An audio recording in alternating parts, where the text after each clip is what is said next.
Hey everyone, it's Desiree, and as I said, here's kind of part two, another way to create some eggs for the holidays. This time I'm going to be using my alcohol pearl inks. I've played with the alcohol inks before, but I'm still, I'm still learning with them. But when I saw the pearls, I figured I just like the colors of it. I don't do well with the mixatives. I thought I'd do better with these.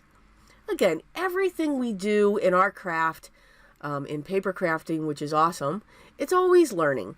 So I'm going to continue to keep playing with these, but I thought these would be fun. Now, one of the things that I will say when it comes to these pearls, you have to constantly shake them. The pearl that's in those bottles does settle quickly. So you do want to make sure that you are shaking them all the time. Every time you pick it up, make sure you shake it. So I'm just going to create some backgrounds. So I'm using the red tone, I'm going to use the pink and throw in the yellow, and I'm using my blending solution. Now there's a couple different ways that I move the colors when it comes to the alcohol inks. I like to use a straw to blow on it. The other thing that I like to do is actually use rubbing alcohol. It gives a different effect. And the rubbing alcohol that I'm using is 91%. It just gives a different look. It pushes the inks. At least for me, it does. It looks different to me. I don't know why. So I just grab one of my pipettes. I have my jar set off to the side, and I'm picking some of that up, and I'm just dropping it down. I'm letting these dry. I'm not going to add any foil. So once I'm done these, I'm going to let these dry. Now, yeah, for some reason, this one jar that I got of the pearl alcohol inks was constantly leaking. It was horrendous. Every time I shook it, it was just leaking. So it was kind of neat. This background's actually one of my favorites. When it came to the browns, you had this like bronze color and they had this sepia color. It was really cool looking. But you can see after they were dry, then I would just come in with either the blending alcohol solution or I'm dropping my rubbing alcohol to get a different look.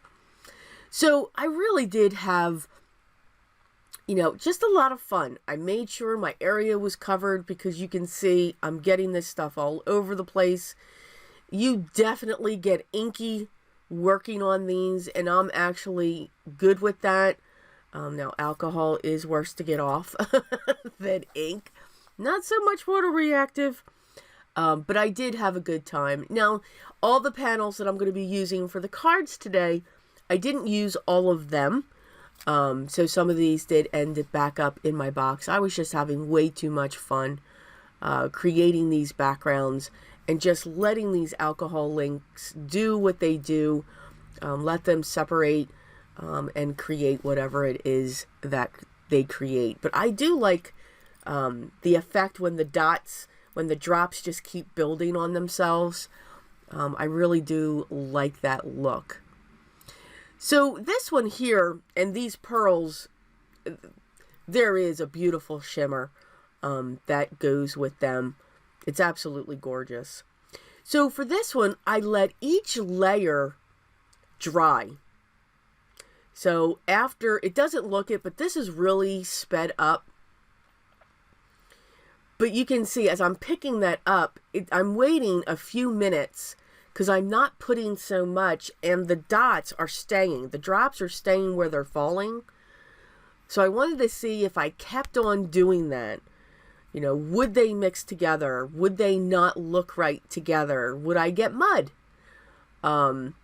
So I did use some of the same color groups, but I do just like the way that the rubbing alcohol kind of pulls it out and creates these ghost type circles. At least that's what I call them. So now we have our backgrounds. These are the 4 that I'm going to stick with. So I dug through my stash and I found this egg dye. I'm not quite sure who this egg dye is from. I want to say Marie Designs. Yes. And it's a 2-part egg dye, and then I'm going to use the outer dye that comes with that to create my other eggs. So I'm just going to go ahead and do all of my die cutting. So here are the eggs, and then I'm going to go crazy and I'm just going to get my sentiments together. So again, when we create cards, and in this type of situation we have all of these backgrounds, just gather up, have your sentiments ready so that you can add and just have them set to put onto your cards. And that's pretty much what I'm going to do. So I dug into my scraps of my white and black cardstock, because I'm going to use my white and black embossing powder. So I just went to town, stamped some of my images, stamped using either my Versamark or my VersaFine inks because they take longer to dry. I added my embossing powder and just got a whole bunch ready. I have the rest of them set off.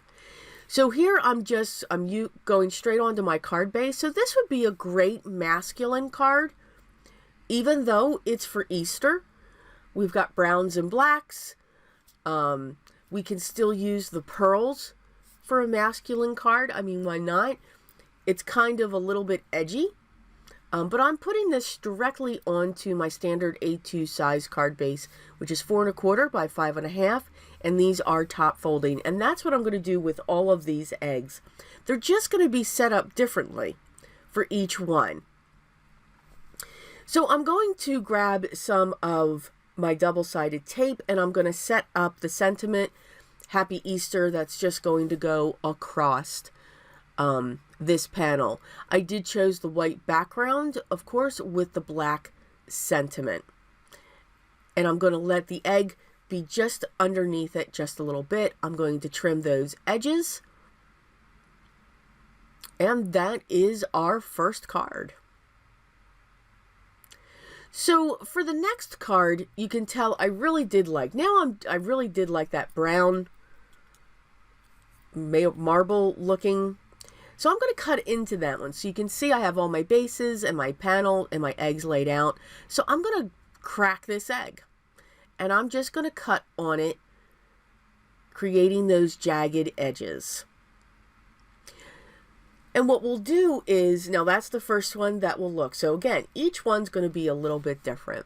I am going to prop the top and the bottom of the egg up onto my card base, but I'm going to keep a gap in between.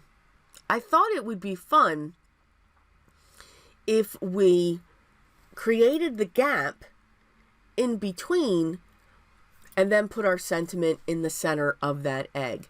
And again, I think we're still okay with an idea for a masculine Easter card. And again, it is probably because of the color, but that's okay. Even though there's pearl on it, it actually looks like the Fabergé eggs, doesn't it? Maybe? Or the marble eggs. I don't know. I'm thinking. So here, I've really sped this up. I wanted to go slow on the first two, just to show the different techniques that I was using. But now, here are all the sentiments in front. Here are the different ways that we're going to set these Easter eggs up onto the card bases. Some of them stay in one piece. Some of them, the sentiment's going to go on an angle. Some of them I'm going to cut into. So again, such a simple shape when you can have fun with your backgrounds, but you can see all the different cards and card designs that you can make just having this all together and pulling it all together. So it's almost like, you know, creating your inked smush backgrounds, that video that I did recently, and then just grabbing sentiments and having fun with it and creating the different panels, whether you're cutting into the shape, whether you're putting the sentiment on a diagonal, whether it's got a different font, whether it's being propped up. There's so much that you can do. So with this one, we're going to kind of do, I couldn't decide which sentiment I wanted. So we're going to cut right into this. We're going to cut in an angle. And now I've got the 3 pieces. So the top and the bottom of the egg is going to be propped up using foam squares. But this center strip is going to sit flat down onto the card base. That's going to kind of be the frame for one of the sentiment strips that will be going onto this card. So you can see I'm using my double-sided foam squares.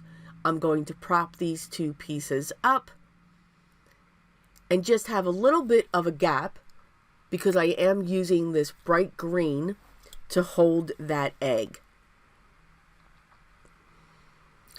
So the sentiments, the first one is sending Easter smiles. And then, of course, on the white, somebody loves you. I thought they were cute. But I thought they went very well together. And I am having that go almost the entire length.